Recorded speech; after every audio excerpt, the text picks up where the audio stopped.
This is Bruce Friedman of Adult Site Broker, and welcome to Adult Site Broker Talk, where each week we interview one of the movers and shakers of the adult industry, and we give you a tip on buying and selling websites. This week we'll be speaking with Mistress Cyan of Santuary Studios and DomCon.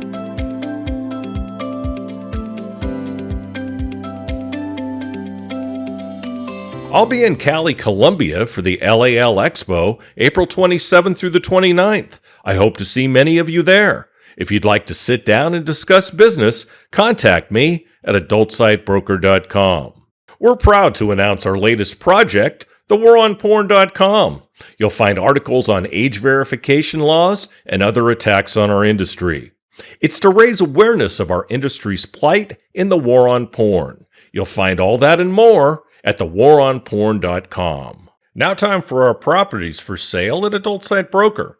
We have a premium AI companion platform focused on emotional realism and deep memory. Users interact with lifelike companions that remember every detail and respond with real emotion. They've just added advanced video capabilities. We have a network of BDSM subreddits that has over 1.49 million users, over 3.8 million posts, and almost 45,000 comments. The three subreddits feature rough anal, rough sex, and BDSM. We have a buyer who's looking for dating and lifestyle sites in Europe. They'd also consider other geos. They currently operate some very successful sites. We're offering a growing free porn gaming site with adult sex games. The site is owned by one of the top entrepreneurs in our industry. And there's a highly active, organically grown Reddit community centered around the stalking and foot fetish niches. It's one of the leading spaces for adult fetish content on Reddit. For more information, go to our listings page at adultsitebroker.com. Now time for this week's interview. My guest today on Adult Site Broker Talk is Mistress Cyan of Santuary Studios and DomCon. Mr. Cyan, thanks for being with us on Adult Site Broker Talk. Oh, thank you for having me. It's quite an honor to be on here with you. It's an honor to have you, and I know we've been working on this for a long time, so I'm glad we're finally doing it. That's great, and thank you to Jay Moyes for being persistent. All right. Here we go. So, Mr. Cyan is the owner of Santuary Studios, one of the largest safe spaces for BDSM in Southern California. She's also the founder and organizer of DomCon, a BDSM convention held in LA and New Orleans. Cyan is secretary on the board of the LA Pride Festival and organizes the event's Erotic City zone. Mr. Cyan was introduced to the lifestyle in 1989, and through years of commitment to helping others and expanding the fetish scene, has since become a well-respected leader in the LA BDSM, that's a lot of letters, and leather communities. She organizes and hosts fundraisers for local charities. She's not afraid to set new standards, break new ground, or accept responsibility. She pushed hard for transgender acceptance in the LA fetish scene and through DomCon, and has changed the perception of professional doms in the leather community. She served as a member of the Los Angeles Leather Coalition Fundraising Committee and has headed numerous social BDSM organizations and events. You can follow DomCon on X at officialdomcon, on IG at official_DomCon. Go to her website at mistresscyan.com and DomCon at domcon.com. All right. So, Mr. Cyan, looking over your bio, that's quite a journey you've been on. How did you get started in kink and the adult industry? Well, it was actually by accident. Isn't everything good? Yeah, you're right. When I came into this, you couldn't find anything. There were no dungeons out here. Everything was underground. And I happened to stumble onto a magazine with kinky contacts in it. And as I scrolled through, it's like, oh my gosh, there's people out here that do this same thing as I'm into. So I decided to go ahead and answer some of those ads. So the old way, you had to write a letter, put it in an envelope. My God. You put the code number on the front, and you put it in another envelope, and you send it to the publisher, and they forward it to the person, and then they would get back with you. And that was my introduction to it. And finally, after communicating and going back and forth with people. I got invited to a birthday party that was actually a play party and opened my eyes to what the real life community was. I was hooked ever since. Yeah, I guess. And the journey has taken you so far. I mean, all the way to being a dominatrix yourself and DomCon. Oh, yeah. Yeah. I mean, when I got out of college, I never thought I would be living my life the way I am right now. And, I came out, got into the corporate world, and then moved into the music industry, doing talent management and booking shows and concerts. So BDSM as a living was the farthest thing from my mind. I guess being in management and booking concerts kind of got you acquainted with events, I'm sure. Oh, yeah. Yeah, it actually did. And being trans, when, again, back in like the 70s, 80s, 90s, we weren't in a place that we've been like the last decade. Or at least until recently. Yes, that's a whole nother story. Anything I could find on it, we just dealt with it being a mental illness. So that was kind of like, that doesn't inspire you to come tell everybody what you're dealing with. So when I was actually dealing with that as my gender identity, but when in the music industry, I was able to kind of be myself without coming out, because I was dealing with rock and roll bands and goth and glam. I could have my hair long. I did some eyeliner. I had black fingernails, kind of dressed androgynous. So when the time finally came that I decided to come out and said, hey, I'm going to transition, it was kind of like, oh, that makes sense. We were wondering what was going on. Didn't know if it was like, if you were gay or just glam or what was going on. With the long hair and the eyeliner, you'd look just like the musicians. Yeah. So it wasn't a shock value, which made it people easily to accept with it. It wasn't like going in one day in a suit and the next day in a dress. People were like, what the fuck? Yeah, I can only imagine what the shock value would be there. Yeah, the rock and roll industry is pretty open. Pretty much. I mean, yeah, you had some of the image, though, of metal and things like that. You don't really notice exactly how open it can be until you actually get into it and find out that there's some places it's not as open as you think, and other places where you're concerned, like the record executives. And I thought I would they were like, open arms, congratulations, we're glad you're following your heart, whatever you do to help. Hey, being in LA, I'll never forget. I think it was the group, The Miracles, and they did a song called "Ain't Nobody Straight in LA," and I think that kind of says it all about Los Angeles, and of course my hometown of San Francisco. Really, anything goes, and has for a long time. Yeah, very open mind. We're very fortunate.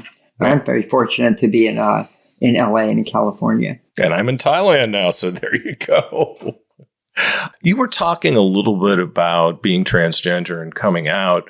It's got to be very disheartening to see the current administration, the person whose name I won't mention, doing what they're doing to trans people and kind of trying to make them disappear. Yes, it really is. I mean, I grew up in a time, I'm 71, so I grew up in a time when like queer was a slur. You could actually, at one time, be arrested for holding hands with the same gender. Or wearing the opposite clothes. I think in some states you still can. Yeah, and it may be more the way it's going. And then it progressed into, like early 2000s and 10 years ago or so, where it was like, wow, things are so open. I never thought it'd be in my lifetime. And now here we are now, where it's being put back and we're going backwards. And at least when I was experiencing all this, you had less vocal people against it. It wasn't okay to show your hate. People have, but now this president has made it okay to hate. It's made it acceptable to not accept someone who's not like you. And I think that's the real tragedy of it all. It's not only going to be with gender. It's going to be whether you're, as we could see, if you're Hispanic, if you are Black, if you are gay. I mean, where does it stop? We're kind of asking that because not that long ago, and this was during Biden's administration, but it was the Supreme Court that was put in by that person whose name I won't mention, overturned Roe v. Wade. And that, to me, was when all the alarm bells started to go off. You're right. You're right. That was like the big red flag that something's getting real. Yeah. And very unfortunate. Well, things always turn again. And I was hopeful last night listening and watching a podcast that President Obama did with Mark Maron on his last WTF podcast, which I wasn't familiar with. I was familiar with Mark, but I wasn't familiar with his podcast in 16 years. Wow. He's probably not familiar with mine either, though. So there you go. But it was hopeful hearing the president talk. And to me, that's the last president. Well, I guess Biden was a president, but, the last real president we had was Obama, the last real commander in chief, the last man who really had everything under control and made things better for Americans, especially Americans who had been previously ostracized. Yes. I'm optimistic that whatever happens in this administration, we will get back to what we've been and what we were. But it's just the question is, how long is it going to take? Yeah, it's a good question. That's what's scary. Yeah, it's a very good question. He's doing damage really fast now. Yeah, exactly. So let's get back to your story. Back when you were first, getting started, did you see yourself becoming a major leader, such as being on the board of Pride and running DomCon, or were your ambitions somewhat different? No, not at all. I mean, all these things just kind of happened organically. With LA Pride, I got back in 2005, I got asked to help put together a kink BDSM fetish area at the festival. So as a volunteer, I went in and helped with that. And it went over really well. I had a great time. It felt really fulfilling putting that together and seeing community come out. And as doing it each year, it got to the point that they, back in 2016, they asked me to join the board and stuff, which I was honored to do. And actually, I term out in October 26th, so I got one more year left before I step down. But I see myself continuing to work with them in the future. It's a great organization. Yes, it absolutely is. Just like San Francisco Pride is. They're both unique in their own way, but they're both amazing events. New York Pride and obviously Pride events all over the world. As someone who's transgender, how has BDSM and the industry accepted you as a member and leader, and what challenges have been involved? Well, it's been a test of time, let's say. When I first came out doing pro work in the mid-90s, I wasn't accepted at all. I was told that I didn't belong in this business, that being trans, I wasn't a real woman and shouldn't be in this business. I had people calling me a man in a dress. I'm like 5'10", like 125 pounds. And I actually had one person said, "Oh my God, it's a man. I'm not looking to go see a wrestler." And I'm thinking, wrestler? I mean, I was as far away as that as you can see.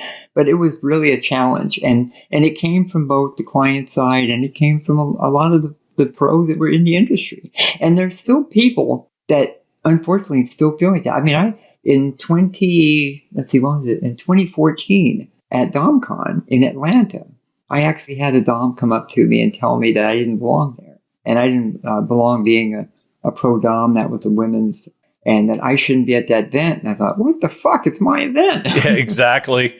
Well, being in the South, I can't say that I'm shocked. Yeah. But the rest, that was only one person though. Anybody who heard it spoke up and said, wait a minute, that's inappropriate. If you're going to feel like that, you should leave. But it just shows that there's some things out there and there's some people that no matter how much we change as a community or a society, you're always going to have those people out there that are going to see it that way.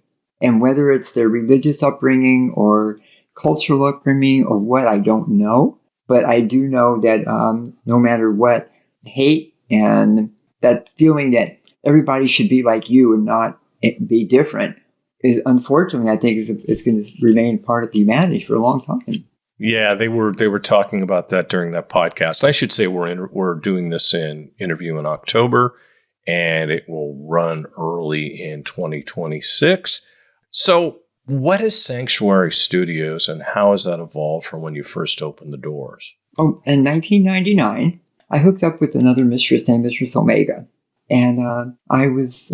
I'll backtrack a little bit. In 96, I hooked up with someone named Mistress Maiden. We opened up our own little dungeon. It was a 3-level townhouse that was only dungeon space. And the owners were fine. They told them it was erotic photography because, they'd come see everything. But the complex got sold. And when it got sold, the new owners came to it and walked through. And the expression on their face was not good. And they smiled and said, "We're not going to renew your lease." So at that point, Mistress Omega was going to be opening up a space up in the San Fernando Valley in Reseda, and contacted me and said, "Would you like to partner with me and one other person, Mistress Nicole?" I said, "Great, yeah." So we opened up this 1,500 square foot space on Reseda Boulevard, right in busy street, and we had that for about a year. Kind of branding it as Sanctuary and Omega's Lair. And at that point, Mistress Omega was dealing with some things in her life, so she had to step away. And Mistress Nicole didn't want to go in, more. So I picked up Omega's third. So I had 2/3. And shortly thereafter, Mistress Nicole, who had been trying to get pregnant and have a kid, finally got pregnant and had to step away. So I took on the whole thing.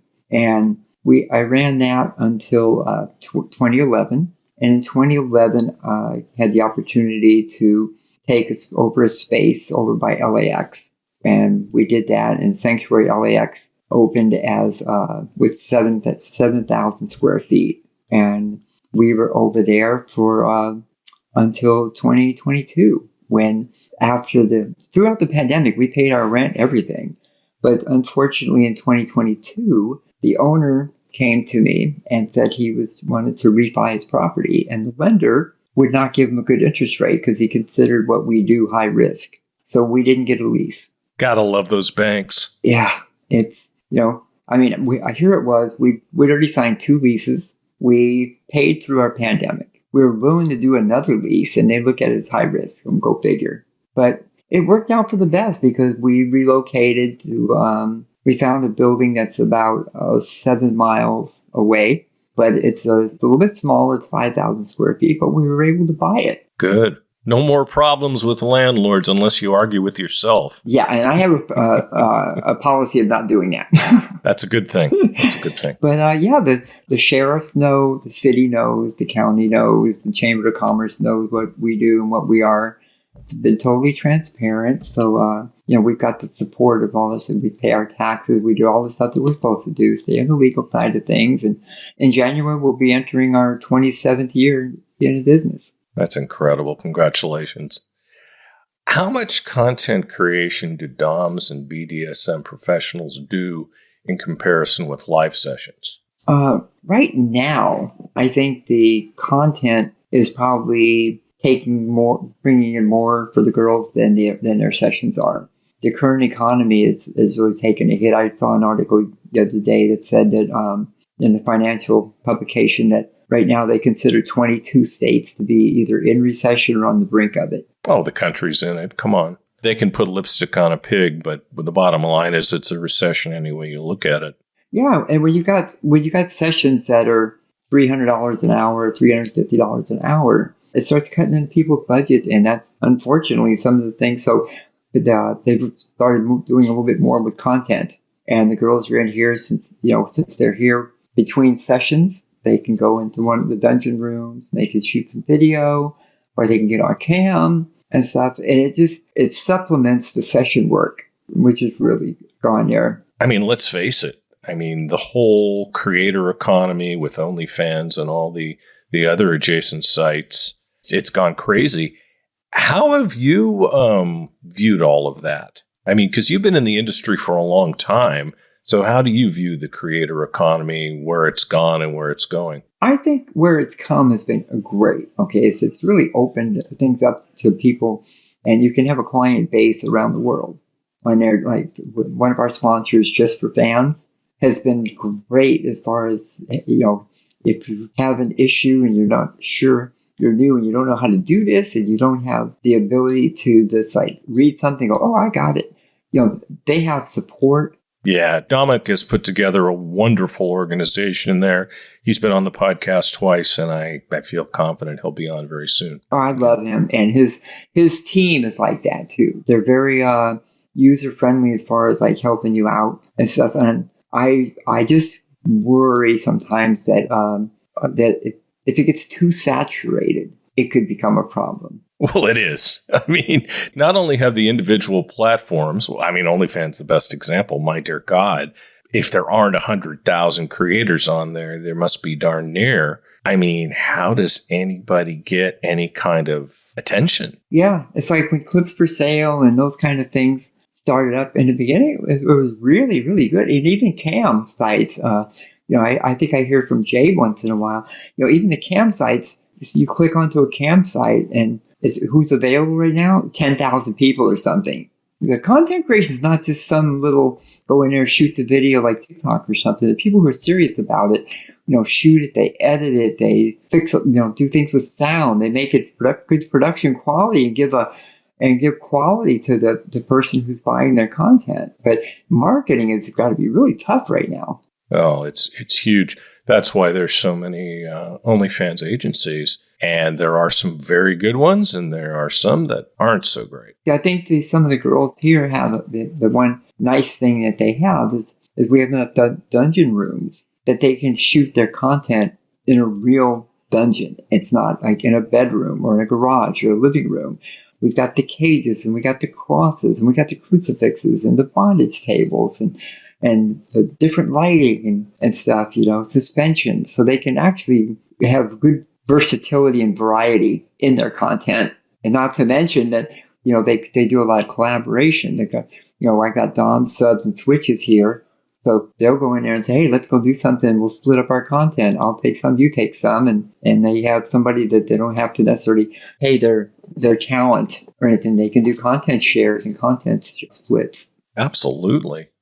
Now, do you see much of a crossover between DOMs and camming? Not as much as I did. I saw a lot more of it, it seemed like 3 or 4 years ago. But I think what's happened is with DOMs, I think they're focusing a little bit more on investing in themselves and marketing and getting more into some of maybe the production of things and investing their time and energy into their marketing, maybe doing a little bit less and making their time a little bit more efficient so that instead of flooding it with the amount of content and quantity, it's more about the quality of it. Yeah, absolutely.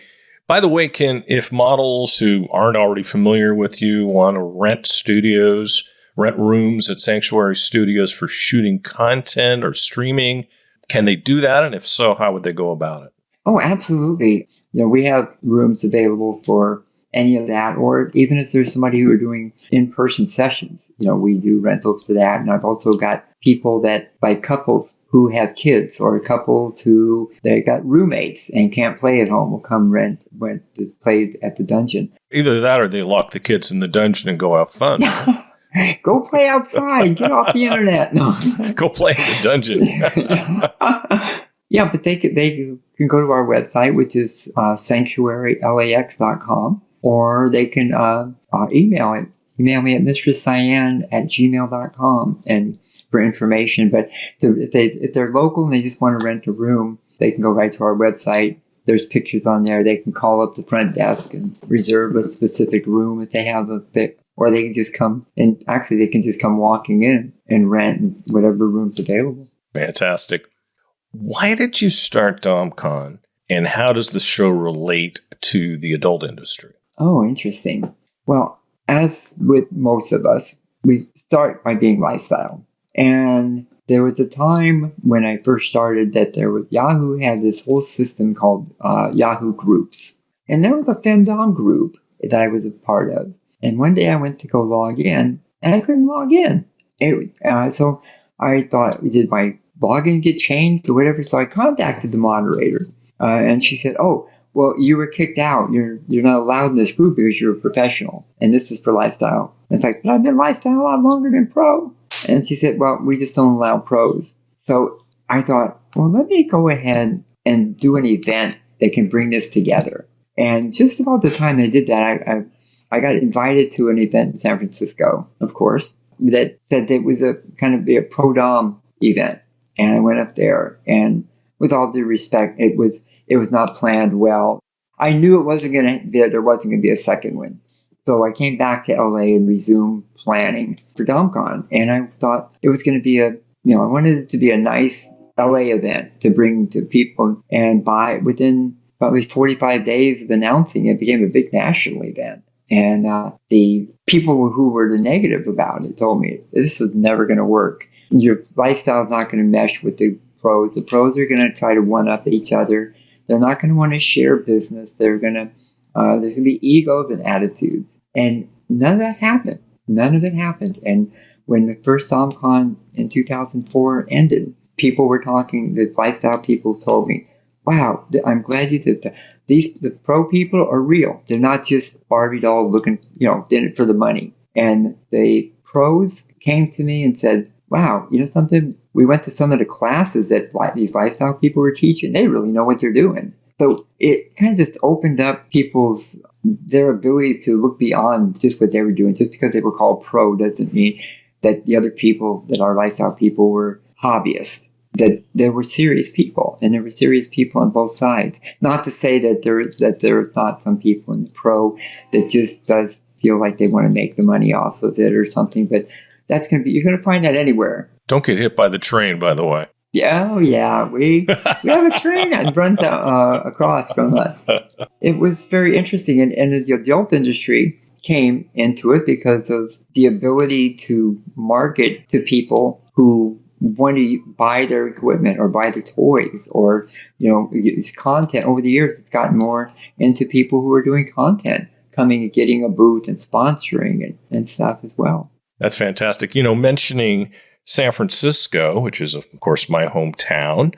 Did you ever make it up to the Why Not show up there where they had the final night party at kink.com when that was still a thing? No, I did not. Oh, my God. It was so cool. I mean, first of all, I had never been introduced to BDSM, and I'm with my wife, and I don't even know if she was my wife then. She probably wasn't. And we were at the Kink Castle, and they were doing live BDSM shoots. And I'm like, whoa, this is interesting. And my wife's like, yeah, she's kind of conservative, but very open. And the Kink Castle was just amazing. Did you ever go there? Oh, you mean the Armory? Yeah. Yeah. Oh, yeah. Yeah, I actually went up in 2013 to meet with Peter. We were setting up Santuary as a studio that was going to shoot Kink Live from Santuary. So I got to go up there and spend a weekend and got to meet and get to know Peter really well. Stayed overnight in the Armory. Amazing place. Yeah, it's a shame that they that ran its course because it used to be the old National Guard Armory, and the conversion job they did was just incredible because that place was just rotting. And Peter just did some amazing work, and I've been a fan of his for a very long time as an operator, and Kink is still going. They don't have the Kink Castle anymore, but Kink is still going strong. So that's fantastic. That he did to clean up the neighborhood too. It's amazing. He had to get the neighbors in that area, in those businesses, to basically approve. And he did a lot of work to upgrade the whole area. Just amazing. Did you run into challenges with DomCon LA in regards to hotels and the police when you first started? And do you have any good stories to tell? Oh, gosh, we've got tons of them. But did I run into any problems? Well, the biggest problem was when we hadn't had any history. We hadn't done it before. So trying to get that first hotel, raised eyebrows. Again, this is 2003. And plenty of the hotels. We went to the Marriott. We went to most, you name them, we went to them. And they're all like, I don't know if this is our corporate may not go for this, or we don't want to alienate our people who come to the hotel. We're not sure we should be associated with this. And there was a hotel that was a part of the Holiday Inn chain, and called the Beverly Garland Hotel. Oh, yes. Yes. I remember that well. In North Hollywood. Yes. And, I think I stayed there when I was a kid, if I'm not mistaken. They were very open-minded and said, yeah, let's give it a shot. And we had the event there. Everything went successful. We had it there a second year. That's when we kind of grew out of the space, and we had to move. We found a place down by the airport called the Sheraton. And we did one there, but they were kind of like, this might be a little bit much for us. And that's when the Hilton came on board and was open with us. And this will be our 20th year in a row at the Hilton. Wow. Is this Hilton LAX? Hilton LAX, right there. Oh, okay. Well, I know both those hotels very well. Excellent. I guess if you make enough trips to LA, you spend a lot of time at airport hotels. So, yes, I know the neighborhood. There's also a really cool jazz club in that area, too. The funny story, though, is on our first one, Mistress Precious was flying in from Houston, and she was one of the first ones to book her room. So she booked the presidential suite. So she comes in and she checks in, she goes up, and instead of the dining room and living rooms like that, it's just this big, long, like, meeting boardroom type of table in there with all these chairs. So she's like, what the hell is this? So she comes back down to registration. She says, what's going on with my room? And he goes, oh, that's a police thing to hear this weekend. There's a dominatrix convention. And she's like, oh, yeah, really? Well, I'm one of them. And so they apologized and gave her another room and stuff like that. But apparently I'm not sure if they were there because of us, which I'm sure they were. But everything went great. It went fantastic. The only people that got in trouble in the weekend was the fire department, because they showed up with outside, I guess, curiosity with one of their fire trucks, and all the DOMs were out there getting pictures with the firemen and sitting on the fire truck. And I guess it got published and they got in trouble for it. And it's like, you can't do this. You can't have this kind of stuff on county equipment. Oh my God, that's hilarious. I love it. If that was the biggest problem, then it wasn't a problem. No, the biggest real problem we had was in 2015. And that was because in 2014 in Atlanta, about 10 days before the event, we got a call from the hotel that the previous hurricane that they had, there was water damage and the city found black mold. So they were going to have to tear out the ballroom. And we're like, ah! So we found another hotel downtown Atlanta, the Radisson, and they were fantastic.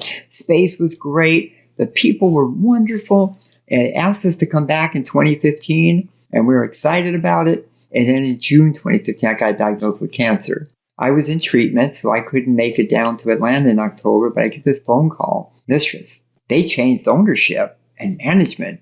And you know how great they were last year? Not like that anymore. The hotels run down. They're assholes. It reminds me of the Tempe Mission Palms for years hosted the Phoenix Forum. And then some friends of mine put together an event long after the Phoenix Forum had finished and tried to do their event, which was supposed to be kind of a reunion of the Phoenix Forum at the Tempe Mission Palms. And they gave them so much hassle. They're owned by Hyatt Corp now. And they gave them so much hassle that they moved to another hotel to I think it was a Westin. We took in, that's when I got frustrated and said, you know what, we've been in Atlanta 12 years. We just got through having to find a hotel after this mold situation. I'm not going to do it again. So we decided, let's look at Chicago, New Orleans, or New York and see where we want to move it. And the people in New Orleans got back to me. They were very enthusiastic about it. We flew down there, met them, toured the hotel. They thought, oh my God, this is great. It's right in the corner of the French Quarter. So we, in 2016, we moved to New Orleans. So this will be our 10th year in New Orleans. Wow. And as they say, the rest is history. What opportunities for the adult industry do you see when it comes to DomCon? You've got so many professionals in BDSM, from DOMs to educators and, of course, consumers. I think there's a huge opportunity for adult industry here. about networking, about the education. I mean, you probably remember there was a time where you wouldn't see, when porn was all about sex. If there was anything really kink about it, was like, ooh, what the hell are they doing there? That's sick. What, kissing? and it's evolved so that there's a lot of kink and fetish and things, that got into the porn industry. And when you're dealing with something like DomCon, where the level of expertise is on there, you can find talent.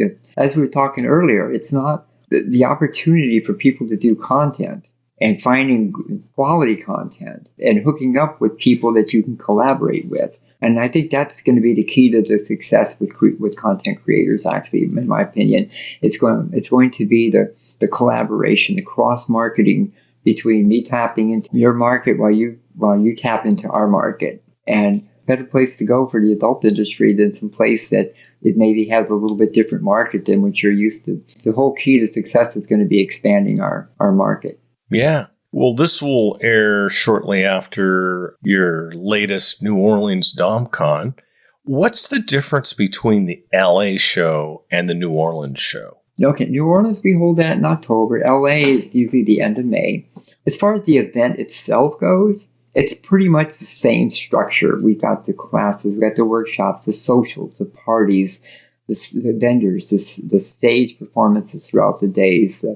But what the difference is the people. In New Orleans, it's a very lifestyle-oriented event, okay? It's very lifestyle and education-oriented. In LA, it's more glitzy. In New Orleans, we get a lot of people come from around the country. LA, we get people from around the world. It's more of a high exposure type of thing, very glitzy, very glamorous.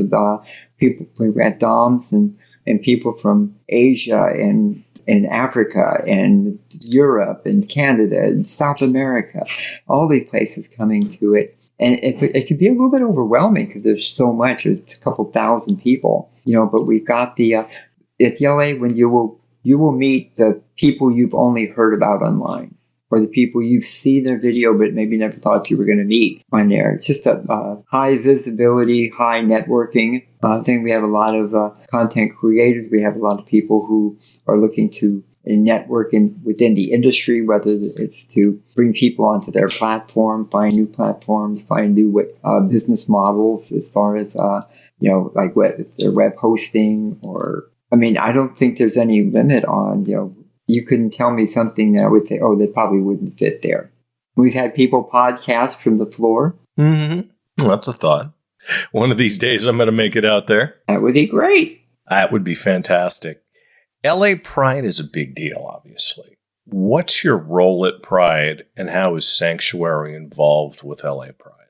Well, as I spoke earlier with Erotic City, with it getting started there, over the years, that Santuary is kind of because I'm on the board, I'm bringing Santuary. When we do Erotic City, that's my main focus. I'm also an officer, I've been board secretary for 8 years on there, so I'm an officer for LA Pride and the LA Leather Coalition.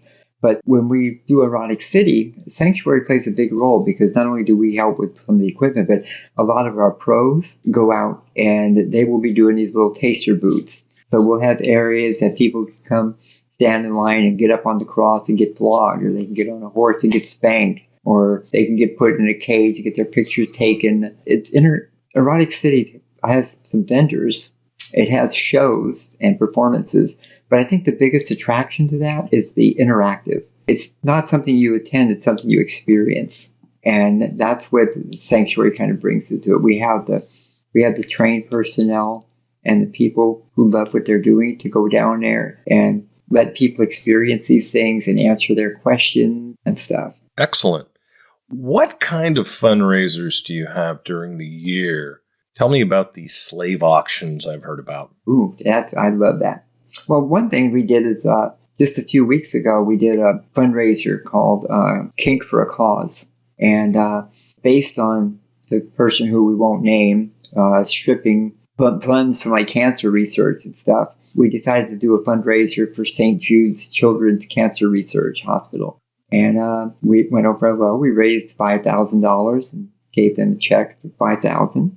The slave auction is something we've had at Santuary. I actually started it just before I opened Santuary with partnering with another dungeon. And what that is, we have people that volunteer to go up on stage for the night and get auctioned off. Subs and sometimes doms. And the people bring food and toys, sometimes toiletries, diapers, blankets, and they exchange that for auction dollars. And people go up and they fill out a questionnaire about what their interests are and what their limits are. And they go up on the stage, and I've got one person who they'll read off from their questionnaire, what their interests are and everything else. And I have another person who's like a professional auctioneer. So he starts the auction. And one of the funny things is one of the guys one of my hosts is Sir Valentino Harrison, who happens to be a black man.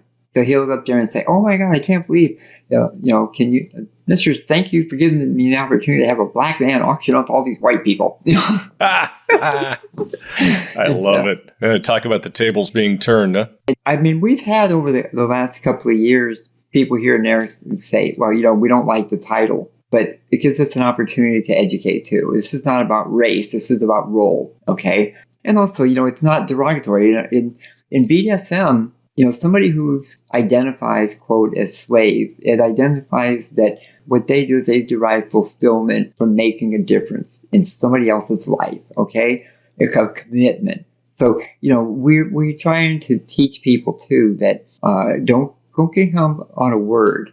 Learn a little bit about what that is, because, as I said earlier, too, the word queer when I was young was a slur, and now it's something that's been embraced. So, we need to sometimes understand the meaning behind something and not just but every November and December, we do a slave auction, and we donate a whole truckload of food in November to MCC Church and the food banks, so people have food for Thanksgiving. And then in December, we donate the toys to like the Trevor Foundation or Trevor Project, Children's Hospital, MCC Church, the fire department to distribute, because it makes everybody feel like, wow, we can't, fix homelessness and we can't feed the world. But you know what? What we're doing makes the difference in somebody's life. Oh, big time.